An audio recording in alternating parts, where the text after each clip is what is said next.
बेसन चिला बनवण्यासाठी इथे मी घेतला 1 वाटी बेसन, त्यामध्ये हळद, काश्मीरी लाल मिरची, धनेपूड, लाल तिखट, जिरेपूड, ओवा आणि चवीनुसार मीठ.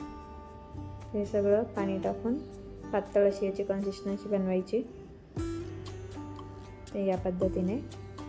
नंतर यामध्ये ज्या भाज्या आपल्याकडे अवेलेबल असतील त्या घातल्या तरी चालतील. तर इथे मी एक किसलेला गाजर, बारीक कापलेले बीन्स, एक मोठा कांदा बारीक कापून घेतला आहे. त्यानंतर बारीक कापलेली शिमला मिरची आणि कोथिंबीर.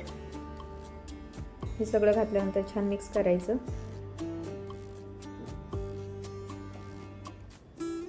तव्याला तेल लावून घेतलं. त्यावर आपल्या आवडीनुसार छोट्या मोठ्या आकाराचा चिला आपण बनवू शकतो.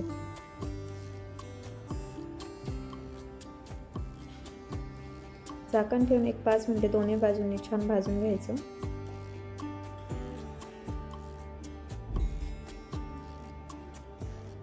या पद्धतीने तुम्ही बघू शकता आपला चिला इथे तयार आहे. व्हिडिओ आवडला असेल तर व्हिडिओला लाईक, शेअर, सबस्क्राईब नक्की करा.